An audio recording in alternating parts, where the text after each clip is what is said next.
Bonjour, vous êtes actuellement dans la galerie de Jean-François Roudion, rue des Beaux-Arts.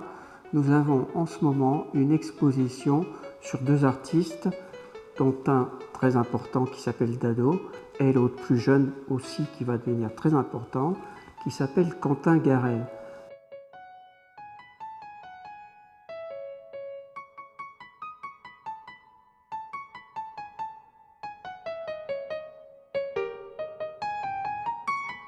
Dado est un artiste qui est du Monténégro, qui est venu en France à partir des années 58 et qui a été représenté par Daniel Cordier, qui est un galeriste très important à l'époque.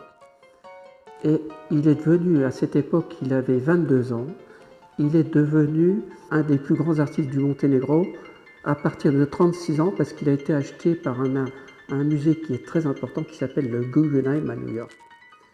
Et le Centre Pompidou a une pièce entièrement dédiée à Dado au Centre Pompidou à Paris. Voilà. Et donc on va vous montrer quelques œuvres des années 80. Pourquoi les années 80? C'est très simple. C'est l'époque où il s'est intéressé à Buffon, l'histoire naturelle de Buffon, qui est à côté d'ici. Et vous allez avoir des rapprochements entre Quentin Garel et Dado, parce qu'ils se sont occupés de Buffon.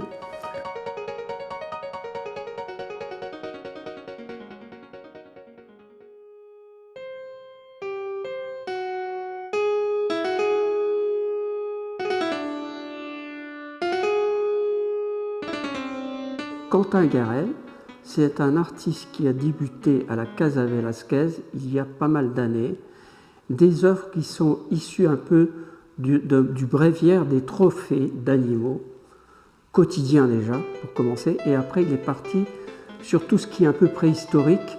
Ce sont des éléments qu'il a identifiés, mais pas seulement, il les a imaginés dans sa tête, il les dessine, et après il les réalise. Et pourquoi avec Dado? Parce qu'il a un imaginaire qui se rapproche. En fait, c'est les trois dimensions que Dado a portées dans la peinture en deux dimensions. Donc en fait, et ça se complète très bien.